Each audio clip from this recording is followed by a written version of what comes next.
Praise the Lord. Bigyan natin ang malakas sa palakpak para sa ating pinakamamahal na Panginoon. Hallelujah. Praise the Lord. Purihin ang dakilan Diyos. Narito po ating beloved preacher, Father December Damayin, para po sa banal na salita ng ating pinakamamahal na Panginoon. Praise the Lord. Hallelujah.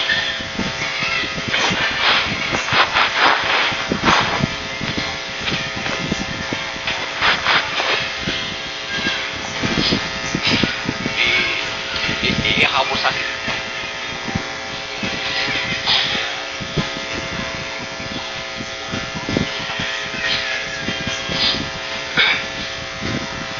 Amen. Praise the Lord. God bless you. Preacher Roll Pangat, tayo po'y manatiling na tayo. Tayo po'y lumalangin sa ating nagilang Diyos. Hallelujah. Sa pangalan ng ating mahal sa Kristo, narito kami, dakilang Diyos, at muli nagpapasalamat na dinala mo kami sa lugar na ito upang malapay noon sa hapon ito, malapay kami po'y muli magsama-sama na sa walang ibang layunin kundi ang ikaw ay sambahin sa Espiritu at katotohanan, pag-usapan ang kabutihan mo, may paabot din namin ang aming handog sa pamamagitan ng mga makalangit na awitin. Hallelujah, mga pakinggan ng mga patotoo. Resulta malapay noon ng iyong salita sa naglilingkod sa iyo. Hallelujah, at malapay noon. Papasalamat din kami, dakilang Diyos, sa iyong pagkilos sa aming kalagitnaan. Purihin ka, dakilang Diyos. Hallelujah. Ngunit sa oras na ito, narito kami sa bahagi. Hallelujah, ng bukas ng iyong banal na sa salita at samahan mo kami malapay noon, kahabagan mo kami malapay noon upang malapay noon. Hallelujah, sa oras na itong samahan mo kami, bigyan mo kami ng pangunawa, bigyan mo kami ng kagalakan, bigyan mo kami, Diyos, hallelujah, ng takot sa iyong salita, malapay noon, upang sa oras na ito, aming bulay-bulayin, pag-aralan ang salita mo, upang kami malapay noon patuloy lumago sa iyong salita, upang kami patuloy lumakas sa paglilingkod sa iyo. Ito po ang aming samod na langit sa pangunguna po ng aming buting dinakal pastor, beloved evangelist Willis Rudalmina, time prophet of God. Ngayon namin sinasaway lahat ng unang hadlang sa oras na ito. Hallelujah. Sumays ka sa pangalan ng ating mahal sa Kristo. Amen. Amen. Praise the Lord. Puri ng ating pinamamalapay noon at tayo po ay makaupo. Una po ang pinakamataas na pagdadakila at pagluwalhati, pagsamba para sa ating dakilang Diyos. Pangalawa po, ang pagbibigay dumling paggalang sa ating kinagaraman pastor at kasama ang mga beloved children, mga grandchildren, mga in-laws, hallelujah, at ganun na ating ala sa ating beloved Martin. At punin ang ating dakilang Diyos, palakpakan po natin ang ating pinamamagitan. At ganun din tayo po yung bumabati sa inyo po lahat, sa lahat ng naririto, ating mga beloved preachers, ating mga kapwa-manggagawa, ating mga awit, mga manunugtog, sa mga kapatid po natin sa iba't ibang galing sa ibang lugar. Welcome po kayo sa gawain ng ating pinakamamalapay noon dito sa lugar ng Baguio. Puri ng ating pinakamamalapay noon at tayo rin ay bumabati sa pangalan ng ating mahal sa Kristo sa lahat na naka-online sa mga oras na ito. At una dyan sa lugar ng Amerika, ating beloved Willie James Almeida Jr. at ang kanyang beloved family, ang kanyang beloved Christine at ang mga anak, sa lahat ng mga kapamagagawan dyan at kapamangarang, mga kapatiran at ganun sa lugar ng Canada, sa lugar ng South Korea, sa lugar ng Japan, sa lugar ng Taiwan, Hong Kong, Russia at Singapore, sa lugar ng Malaysia, sa lugar ng Middle East, sa lugar ng Europe, Australia at sa lahat-lahat naman naka-online sa mga oras na ito. Palakpakan po natin ang ating pinamamalapay noon. At kuminang paumanhin, medyo nahirapan ako magsalita. Tayo nung Sunday, medyo hirap akong magsalita. Pero di bali, kung medyo nabubulol po tayo, ipag-pray niyo ang abang lingkod. Amen. Praise the Lord. At minsan napagka ang dila po natin medyo masakit. Pero, di ba, alam ko mga anak ng Diyos, marurunong yan eh. Kahit nabubulol si Marcy, nakakaunaw pa rin sila. Palakpakan po natin ang ating pinamamahal pa noon. Ngayon mga minamahal, atin buksan ang ating banal na kasulatan at sa ating projector screen o ng bersikulo po natin sa Psalms chapter 34 verse 15 and 17.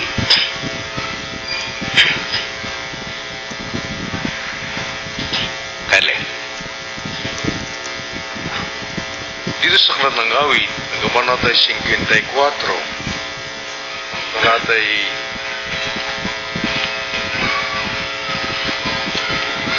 Psalms 34:15. dito sa aklat ng awit 34, 15 hanggang at 17. Ang mga mata ng Panginoon na nakatitig sa mga matuwid at ang kanyang mga pakinig ay nakabukas sa kanilang daig. At ang mukha ng Panginoon ay laban sa kanila nagsisigawan ng kasamaan upang iwalay ang alaala sa kanila. Ang matuwid ay nagsidaing at dininig ng Panginoon at diniligtas sila ng kanilang mga kabag-kabagan. Amen. Amen. Praise the Lord. Bago tayo magpatuloy, yun pa kung nakalimutan pa, pagbati rin sa ating mga minamahal kapatiran at mga kapumangaral sa lugar ng Singapore. Po rin ang ating pinamamahal ng Panginoon. Palakpakan po natin ating nagilang Diyos. Sila po online sa mga oras na ito. Ngayon tayo po inadako sa ating bersikulo. Ang sabi po rito, Psalms 34 verse 17.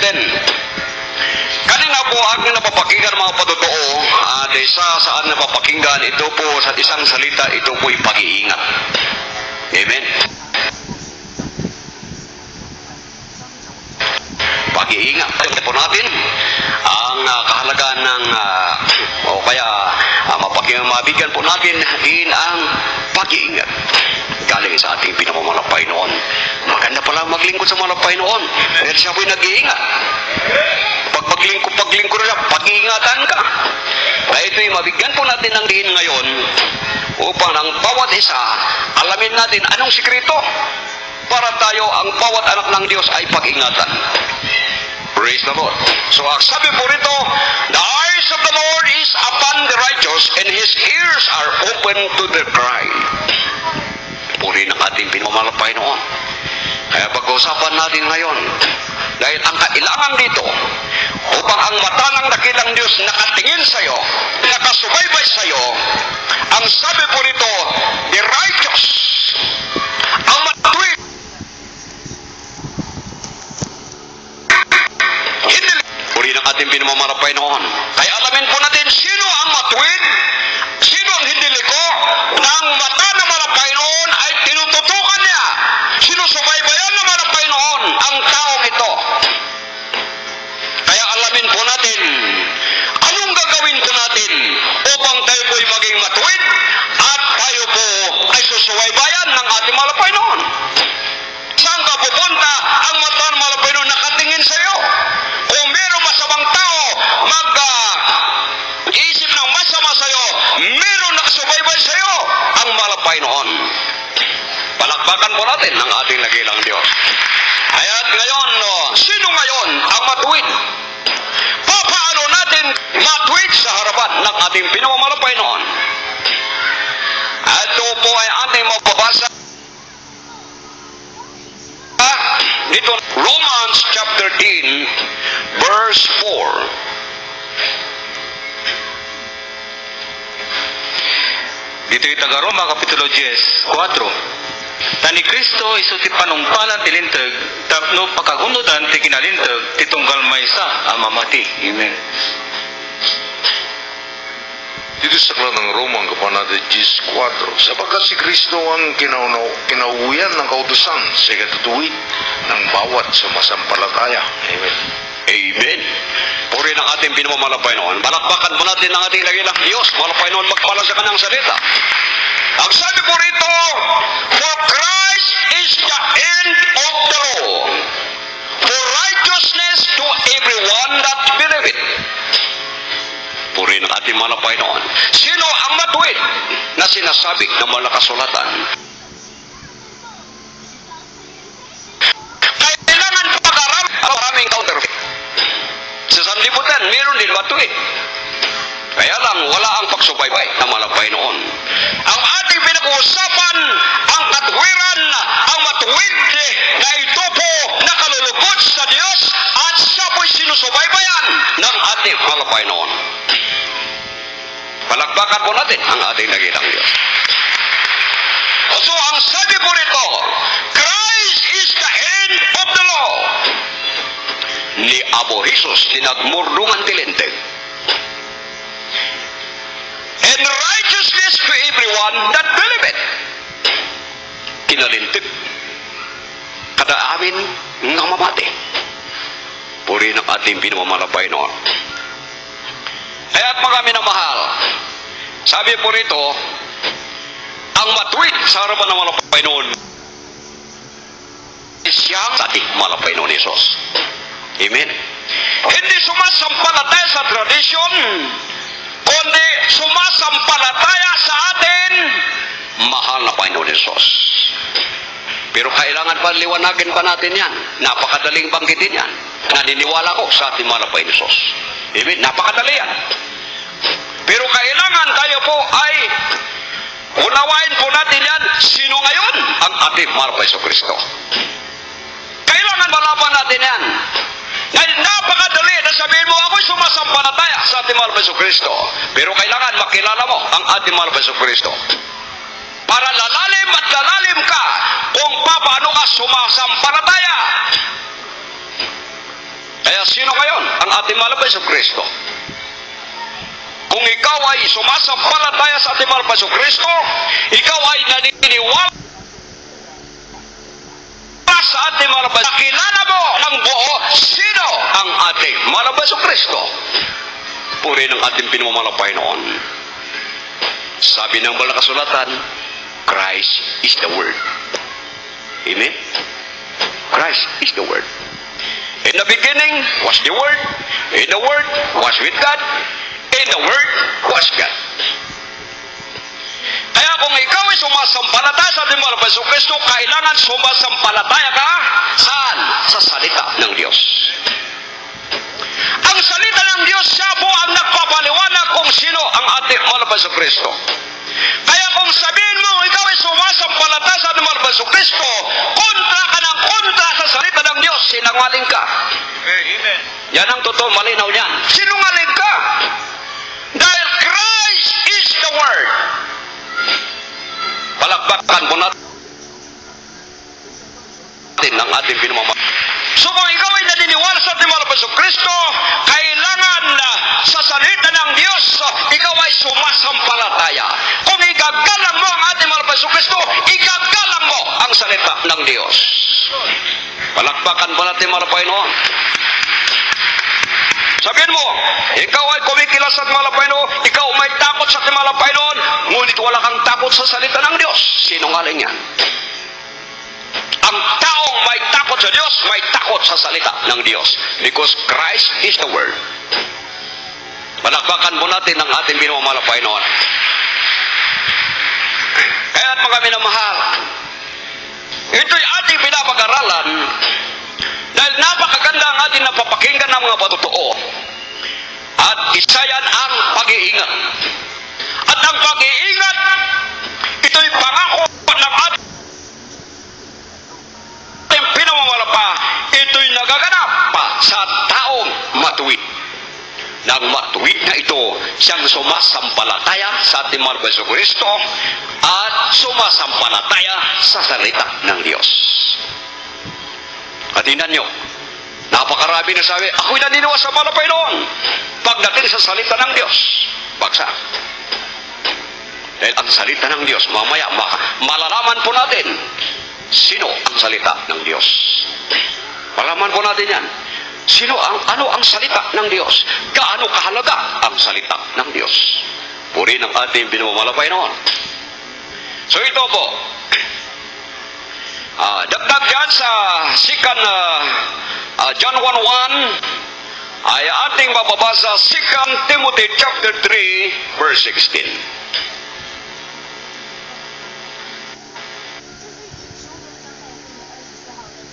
dito sa Lamantes at ang talata 16. At ang lahat ng mga kasulatan ay kinasiyahan ng Diyos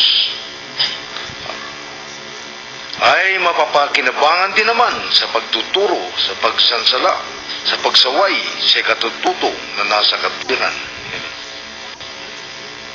May kadwa nga Timoteo, Kapitulo 3, 16. Isu amin na surat nga impalting ti Dios, isumat ti naimbag, apakasursuruan, pakatingaran, pakababalawan, ken pakaadalan iti kinalintag. Amen. Puri na ating mga Panginoon, dakilang Diyos po ang magpala sa kanyang salita. All Scripture is given by the inspiration of God and is profitable for doctrine, for reproof, for correction, for instruction in righteousness. Nung ating malapay sa Kristo nang siya po'y nandito sa lupa, nung siya po'y nagkatawang taong dahil niya, salita ng Diyos. Palakpakan po natin ang ating malapay noon. Praise the Lord. Sabi saan nabasa ito, itong salita ng Diyos, itong scripture, itong word of God, yan po'y tagaturo kung paano lumakad ng tama. Amen. Ito po ay nagsasabi ng yan po'y mali. Para malaman ang bawat isa ang tamang paraan lumakad sa kalooban ng ating mga Panginoon. Upang malaman ng sumasampalataya sa ating mga Panginoon ang matuwid ng lakad. Kaya tagapagtuwid ang salita ng Diyos. Bakit tagapagtuwid? Matuwid mismo ang salita ng Diyos. Amen mga minamahal? The word of God is righteous. Kaya bilang righteous ang salita ng Diyos, yan po'y nagagamit para ituwid ang mali. And Jesus is righteous. Ngutin na nyo. God is holy, God is righteous. Kaya ang salita niya, matuwid pa rin. Puri ng ating pinamamala Panginoon. Atin naman sa verse 17. Doon po sa verse 17. Dito sa aklat ni 2 Timoteo 3:17, upang ang tao ng Diyos ay maging sakdal, tinuro ang lubos sa lahat ng mga gawang mabuti. Amen. May kadwa nga Timoteo, Kapitulo 3, 17. Habno ti tao ti Dios, nananay kuma, ket masursuruan na naimbag, iti isu amin nga agaramid iti nasayat. Amen. Puri ng ating pinamamala Panginoon. That the man of God may be perfect, thoroughly furnished unto all good works. So, sino ang tinutukoy dyan? One of God. Hindi lang isa, kundi sa lahat ng sumasampalataya. Amen. Ang tinutukoy ay lahat ng sumasampalataya. Dahil ang purpose ng sumasampalataya ay tayo po, mga minamahal, lumalapit sa ating pinamamalang Panginoon, nagpapaturo sa ating mga Panginoon upang lumakad ng tama at gumawa ng mabuti. Kaya sabi po rito, paano ang isang tao na siya po'y makadiyos lumakad ng tama at siya po ay gumawa ng mabuti? Sabi po rito, sa pamamagitan ng salita ng Diyos. So yung salita ng Diyos sa pamamagitan ng ating mahal na Jesucristo. Pulin ating mahal na Panginoon. Kaya lang, para lalong maunawaan natin yan, sabi doon, God is the Word. Kaya, doon sa pamamagitan ng salita, lalo natin maunawaan, mas malay pang unawa, sino ang ating dakilang Diyos. Diba mga minamahal? Kaya sabi po rito, that the man of God may be perfect, thoroughly furnished unto all good works. Upang ang isang tao kasi ay sumasampalataya o isang tao na makadiyos, mga minamahal, ay lumakad ng tama, makagawa ng mabuti, ibig sabihin, mamuhay na may kabanalan, mga minamahal, paano? Kailangan lumapit ka sa ating salita ng ating pinamamalang Panginoon. Kung ganon, ang salita ng Diyos pa rin tagapagtuwid. Praktikal na lang. Pagdating ng pag-aaral ng salita ng Diyos, katulad nito, anong gagawin po natin? Maminamahal, mabigyan po natin ng buong pagnanasa. Amen? Mabigyan po natin ng buong pagnanasa kapag pinag-usapan ng salita ng Diyos. Dahil ito ang kailangan ng tao at ito ang nagtuturo, ito ang nagtutuwid mga minamahal, upang tayo po, mga minamahal, makagawa ng mabuti. Diba, ngayon sa oras na ito, at alam na nasasagasaan sa salita ng Diyos, magpasalamat po tayo. Amen? Kung sabihin na, bakit si Barasim? Ako yata yung tinutumbok. Alisin natin yung ganun. Dahil, mga minamahal, sabi ng banal na kasulatan, ito'y tagapagtuwid. At ito'y tagapagturo. Paano ba ito tuwid? Para makagawa ng mabuti. Amen? Paano nagpagtuturo ang salita ng Diyos? Ito'y tagapagturo. Pagpala. Malaking pagpapala, malaking kayamanan. Bakit, mga minamahal? Ikaw ay punong-puno ng salita ng ating pinamamalabay noon. Yayaman ka ng salita ng Diyos. At kung ikaw ay yayaman ng salita ng Diyos, yayaman ang puso mo ng salita ng Diyos, yayaman ka sa paggawa ng mabuti. Kung hindi ka mayaman sa salita ng Diyos, talagang hindi ka yayaman sa paggawa ng mabuti. Sabi nga ng malakas kasulatan, for what the heart abound, the mouth speaketh. Noan niya tinilaon ti puso, isudib kas ti bibig. Amen.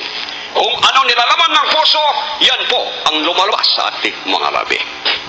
Ay kung ito'y punong-puno ng salita ng Diyos, ito'y punong-puno ng pag-ibig, natural, kapag nagsalita ang bibig na ito, punong-puno ng salita ng Diyos, na ito'y salita ng Diyos ay pagpapala. Amen, mga minamahal. Sino man gusto maging pagpapala? Siyempre, lahat tayo. Lahat po tayo maging pagpapala. Ngunit, paano tayo maging pagpapala? Kung tanggihan po natin ang salita ng Diyos. Paano ka maging ilaw? Kung tatanggihan mo ang lilaw. Salita ng Diyos ay ilaw. Puri ng ating pinamamalabay, no? Di ba, mga minamahal? Kaya't mga minamahal, ating bubuksan din sa Isaiah chapter 66, verse 2. Dito sa aklat ng Isaiah, ang Banatay 66, ang talatay 2. Sapagkat ang lahat ng mga bagay na ito ay nilikha ng aking kamay. At sa kayo'y nangyari ang lahat ng mga bagay na ito, sabi ng Panginoon. Ngunit ang taong ito ay tinitingnan ko. Sa makatuwid bagay, siyang duka, at may pagsisising loob, at nanginginig sa aking salita. Amen. Dito Isaiah Kapitulo 66:2.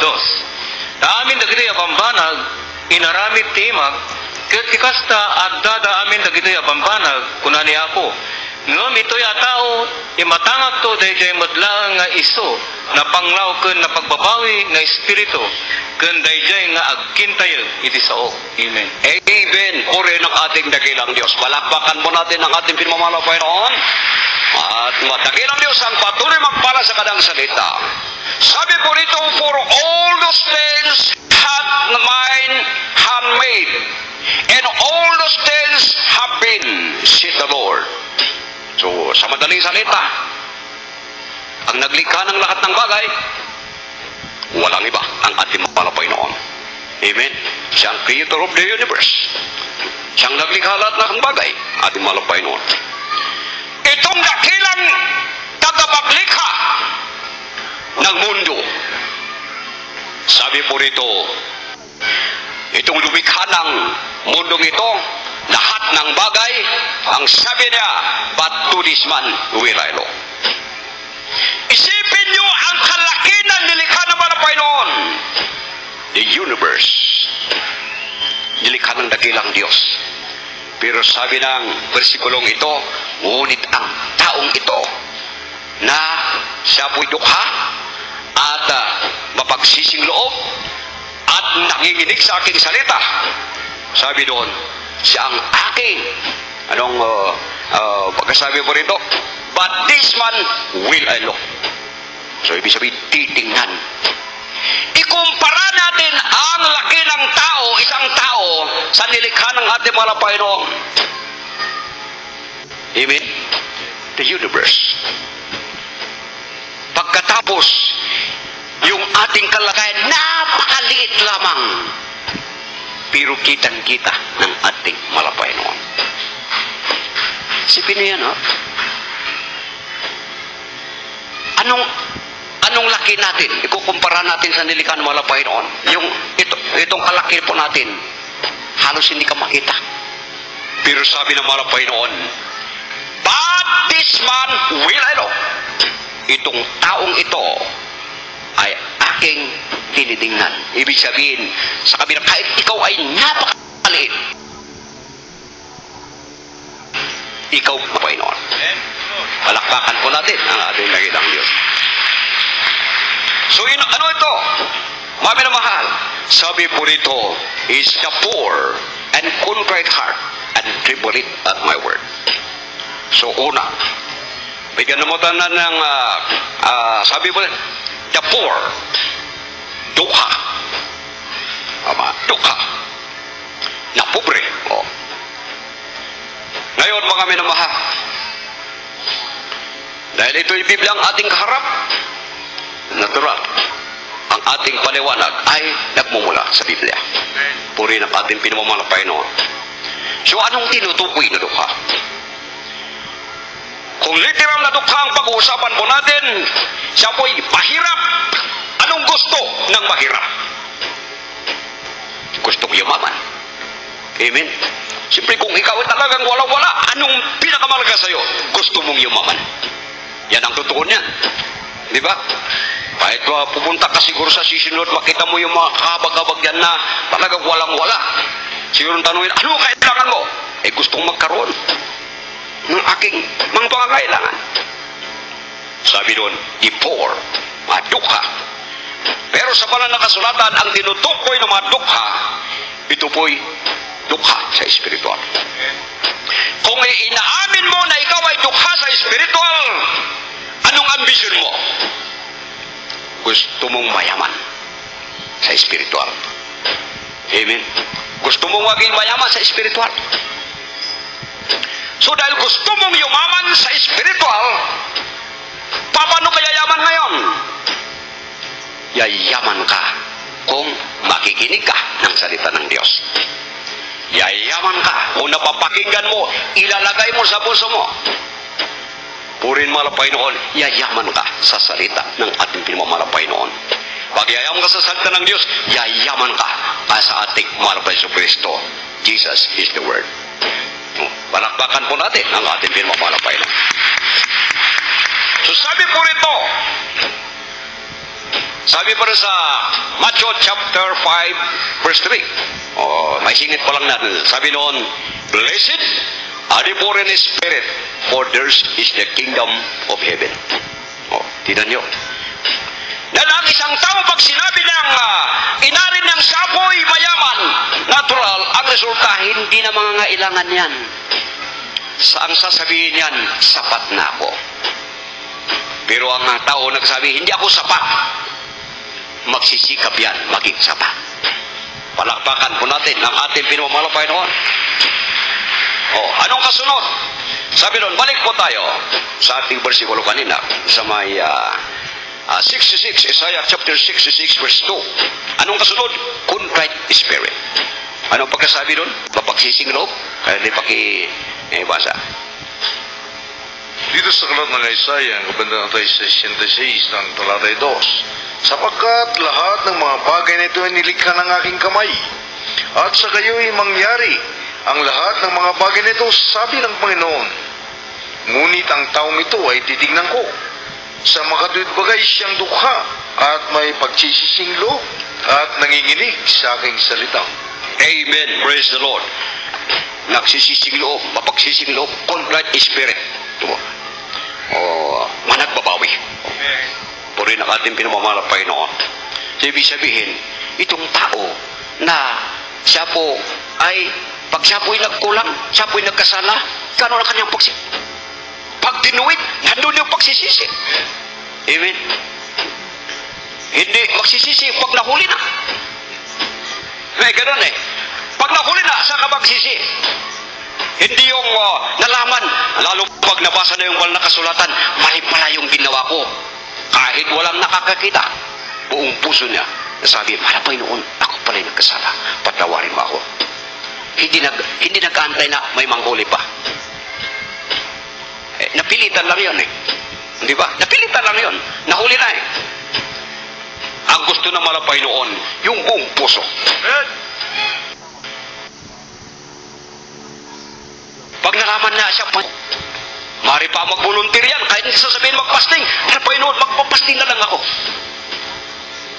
Di ba? Bakit yung isang nakapako doon sa cross ng Kalbaryo nung sila po ay nung siya po ay nakapako at di ba tatlo sila, no? Sabi ng isang kriminal, di ba Diyos ka? Ligtas mo ang sarili mo, iligtas mo talaga. Pero sabi ng isa, kung babigyan po natin ng pansin, sabi ng isa, pinagalitan yung nagsalita.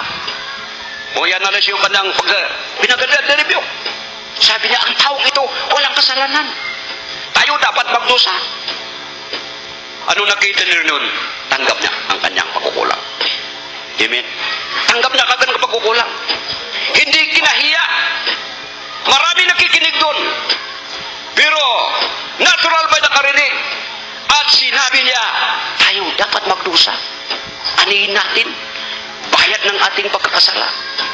Oh. Ano nakikita nun? Humbleness. Pagsisisi. May pagsisisi. At pananampalataya. Kaya tingnan niyo tuloy, nalugod ng ating malapay noon. Tiningnan ng malapay noon ang tao niyan kahit makasalanan. Oh, sabi doon, but to this man will I look, even to him that is poor and contrite in spirit. Palakpakan po natin ng ating pinamamalapay noon. Nung tiningnan na yun, sabi lang siya po'y makasalanan. Pero nakita niya ang nilalaman ng kanyang puso. Anong sabi niya? Today, you will be with me in paradise. Yan ang application yan eh. Nakita niya yung doon sa isang taong makasalanan. Nalugod siya. At anong kasunod? Tremble at my word. Ibig sabihin, may takot sa salita ng Diyos. Amen? May takot. Kung ikaw may takot sa malapay noon, siya may takot sa malapay noon, dapat may takot ka sa salita ng Diyos. Jesus is the word. Palakpakan natin muli ang ating pinamamalapay noon. Kaya't mga minamahal, kung dumating man ang panahon, walang makapagsabi. Lahat po tayo, nadyan, minsan tayo po'y nadudulas. Minsan tayo po'y natutumba. Dumating panahon, nandyan yung salita ng Diyos. Tayo ituwid. May takot ba tayo? Ako'y naniniwala, yung may takot, siya po'y mapagsisig loob. Hindi po magrereklamo. Tanggap niya at yan naas ng ating pinamamalapay noon. Malakpakan mo natin ang ating nakilak niya. At ang may takot sa sapay noon, natatakot kontrahin ang salita ng Diyos. Di ba? Natural, natatakot kontrahin. Kundi handang yumuko at sumunod, magsubmit, magpasakop sa salita ng ating pinamamalapay noon. Malakpakan po natin ang ating nagilang Diyos. At kayo mga minamahal, huling bersikulo po natin dito sa may praise the Lord, Psalms 138 verse 2.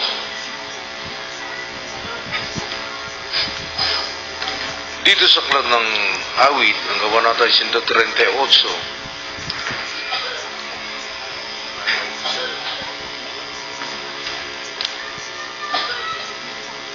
Psalms 138 verse 2.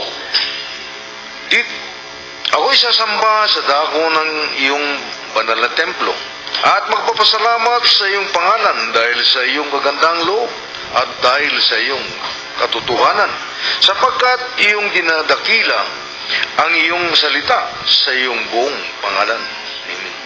Amen. Salmos 138, 2. Agdaya waktu ngagturong iti nasanto na templom, ken agyaman nagto ita nagan mo, kapo iti kinamanagayat mo, ken kinapudnom. Tasika pinadaig mo iti saom, iti ringbaw, iti amin, tanagan mo. Amen. Amen. Praise the Lord. Nakunawan po natin yan? Nababasa ba dyan? Oh. Sabi po rito, God bless you, beloved Bible readers, sabi po rito, I will worship towards thy holy temple. And for thy loving kindness and for thy truth. For thou hast magnified the Lord, thou hast magnified thy word above all thy name. Grabe pala ang salita ng Diyos, ano? Amen? Minsan, ang salita ng Diyos, minamalit po natin. Pero sa versikulong ito, sabi na, thou hast magnified thy word above all thy name. Because Jesus is the word. Palakpakan po natin ang ating pinamamalakay noon. Kahit tingnan yung ating ginagalang pastor, grabing paggalang sa salita ng Diyos. Grabing paggalang. Talagang ganun ang kanyang pagyakap, pagmahal sa salita ng Diyos. Alam ko, naunawaan niya sino ang salita ng Diyos. And sino ang ating mga pesos. Ulitin mo natin, thou hast magnified thy word above all thy name.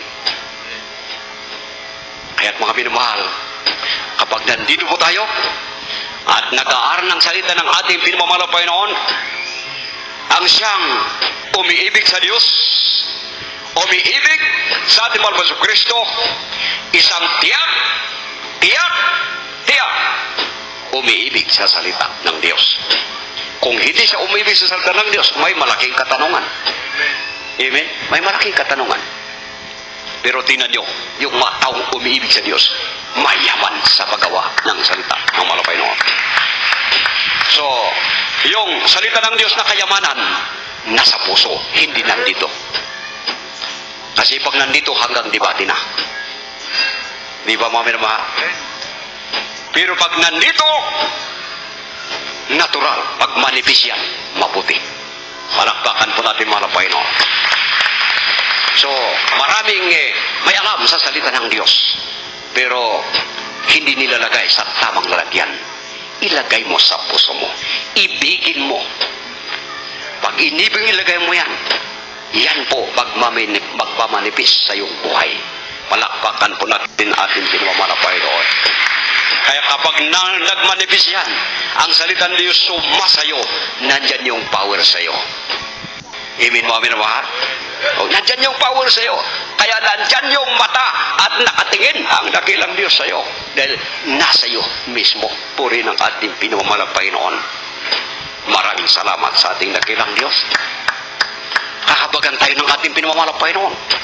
Upang tayo po'y patuloy na ibigin po natin, nasain po natin, kasabikan po natin ang salita ng Diyos. So, na ito po kung paano ang ating magulang sa malapay noon umibig ng gusto sa salita ng malapay noon. Sabi ng man of God, follow me as I follow Christ. Amen. Kung yun ang ginawa nila, sila ang halimbawa, anong gagawin po natin? Sunod-sunuran na tayo. Puri ng ating mga Panginoon, hindi naman yata masama yun. Yan po'y napakabuti. At walang malulugi kung itutok po natin ang ating takot sa ating pinamamalang Panginoon at ang kanyang salita. Pakinabang. Kayamanan yan. Puri ng ating pinamamalang Panginoon. Pagdating ng ating mga Panginoon, hindi na takot ang bumabalot sa iyo. Papasama ako o hindi. Oh, di ba? Hindi na yun. Tandaan nyo ko, buong puso, kagalakan ang bumabalot sa iyo. Ngayon, ako'y sasalubong sa aking master. Ako'y sasalubong sa aking Panginoon. Sino yun? Ating malabay sa Kristo. Maraming salamat sa ating dakilang Diyos. Anong gagawin natin ngayon? Tayo po'y patuloy manalangin. Magpanalanginan. Magpayuan. Magpalalakanan sa pamamagitan ng salita ng Diyos. Praise the Lord. Tayo po ay tumayo. Kung mayroong mga baguhan na narito, kayo po'y aming inaniyahan. Tanggapin po natin ang ating malapay noon. Praise the Lord. Kahit di po sa ating mga beloved singers po natin.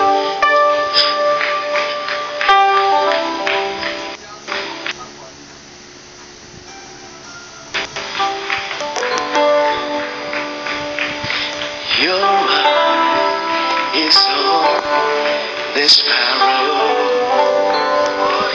and you have it calls me. Habang tayo po'y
Praise the Lord. Ating palakpakan ng ating dakilang Diyos. At ay po'y dakilang Diyos sa mga bagong kaluluwa, inilapit niya. Hallelujah. Ang inyong mga desisyon sa oras na ito ang pinakamagandang desisyon. Ito'y desisyon papuntang kaligtasan. Ito'y desisyon papuntang buhay na walang hanggan. Ito'y desisyon may pag-iingat. Puri ng ating Panginoon. Anyong desisyon upang tayo po lumapit sumampalataya sa ating Panginoon. Maglingkod sa mga ito ang pinakamagandang kayamanan. Praise the Lord. May 4 na susi ngayon ng kaligtasan. May 4 na susi ng nais sumuko sa ating pinamamalapay noon. Una po, ang pananampalataya. Kaya kayo po'y lumapit. Kayo po'y nakarinig, nakumbinsi. Praise the Lord. Na kailangan natin ng ating malapay noon. Pangalawa, ang ating pagsisisi. Pagtalikod sa kasalanan. Alam po natin, bilang tao, nandyan po ang ating maraming pagkukulang. Pero meron po tayong minanang kasalanan. Unang magulang po natin, siya po'y nagkasala, minana po natin yan. Ngunit mga minamahal, yan po, nagagamot sa pamamagitan ng totoong pagsisisi. Amen. Paglapit, sumapalda, pagsisisi. Pangatlo, baptismo sa tubig. Ano baptismo sa tubig? Ito po, mga minamahal, ipapaliwanag mamaya. Sabi doon sa Acts chapter 38, Acts chapter 2 verse 38, repent and be baptized if you know for the remission of sins. Pero hindi lang yan. Mas maliwanag sabi doon, he that believeth in is baptized shall be saved. So ang salvation, hindi natin pwedeng alisin ng baptismo. Ngunit anong klaseng baptismo? Papaliwanag po natin yan.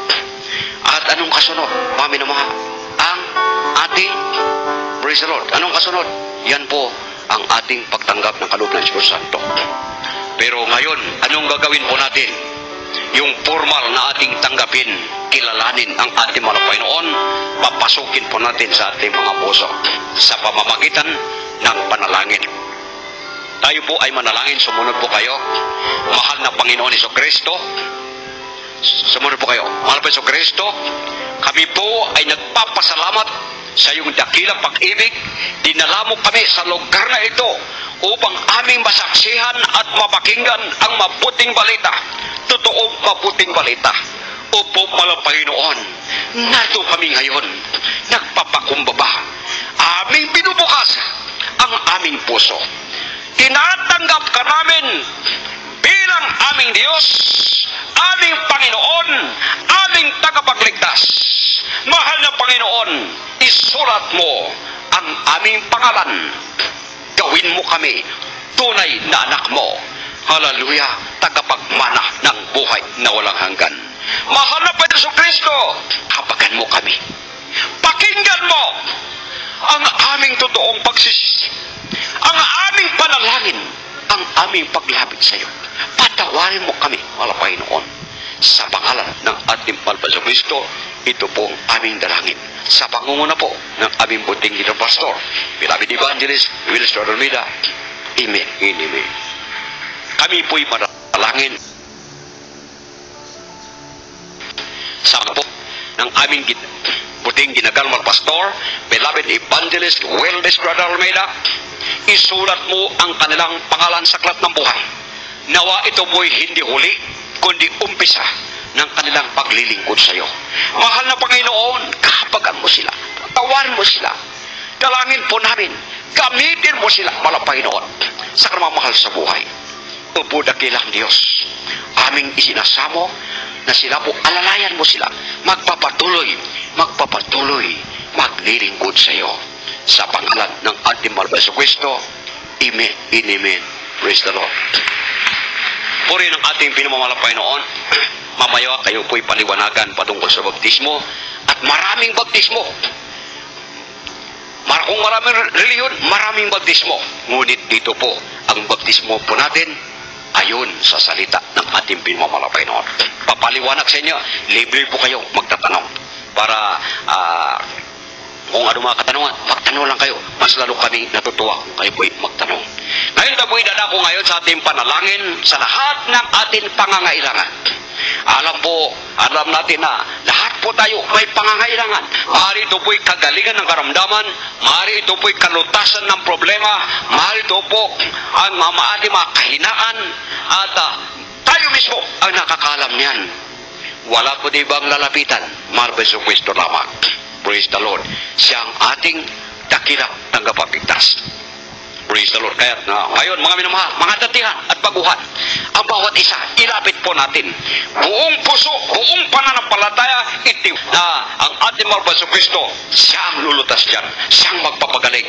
Sa pangalan ng ating Marbeso Cristo, sa pag-una po ng aming buting ginagalang pastor, beloved evangelist Wells Almeida, narito kami ngayon sa bahagi ng pananalangin. Hallelujah. At kami po, dakilang Diyos, sama-sama lumalapit sa iyo. Hahabagan mo kami malapay noon. Natuto kami, dakilang Diyos, hallelujah, na wala kami ibang lalapitan kundi tanging ikaw lamang, Marbeso Cristo. Ikaw ang aming dakilang Diyos. Ikaw ang aming dakilang manggagamot. Ikaw ang aming dakilang tagapagligtas. Hallelujah. Saan pa kami lalapit? Saan pa kami tatakbo? Kundi tanging sa iyo lamang. Hallelujah. Sa pangalan ng ating Marbeso Cristo, narito kami ngayon. Hallelujah. Sama-sama lumalapit. Hallelujah. Hallelujah. At nagtitiwala sa makapangyarihan. Hallelujah. Pangalan ng ating Marbeso Cristo, upang sa oras na ito, kami po'y sama-sama aming sinasaway. Banggitin po natin anong karamdaman yan. Banggitin po natin anong problema niyan. Hallelujah. Sawayin po natin, i-cast out po natin sa pangalan ng ating Marbeso Cristo. Hallelujah, praise the Lord. Hallelujah, praise the Lord. Mga problema, mga karapikaman, ang mga kahinaan, aming sinasaway sa pangalan ng ating Marbeso Cristo. Amen and amen. Praise the Lord. Praise the Lord. Hallelujah. Hallelujah. Praise the Lord. Tayo po ito ngayon. At tayo po ay dadako sa ating pagsigaw. Dito po, para sa mga baguhan, baka mabigla po kayo. Pero dito po, ang kasunod natin gagawin, tayo po isisigaw, magsasabi, Hallelujah, praise the Lord. Yan po ay gawin po natin galing sa ating mga puso, hindi yung napipilitan. Dahil ang ibig sabihin nito, ang praise the Lord, ito'y nagsasabi, lahat ng kapurian, ang kaligtasan, ang kapangyarihan, ang kadakilaan na uukol sa ating dakilang Diyos lamang. Amen. So, hindi tayo pwedeng makihati. Amen. Ating malapastor siyang nagturo dyan siya, sabi na, hindi makihati. Kaya itinuturo sa atin, ibigay po natin lahat ng kapurian para sa ating dakilang Diyos. Ngayon, yung sasang-ayon dyan, tayo po'y sama-sama. Praise the Lord. Ibigay po natin ang kapurian sa ating mga Panginoon. Sabay-sabay, ating sigaw, Hallelujah, praise the Lord, 3 beses. Hallelujah, praise the Lord! Hallelujah, praise the Lord! Hallelujah, praise the Lord! Puri ng ating binamahal na Panginoon, yan pong salita niyan, mabisa. Sa langit, pag ginamit mo yan, ikaw ay nasa panganib, ginamit mo yan, nandyan ang pag-iingat ng ating dakilang Diyos. Amen? Tayo po yung maupo. Yung iba po, pwede kayong dalhin doon at kayo may papaliwanagan. So,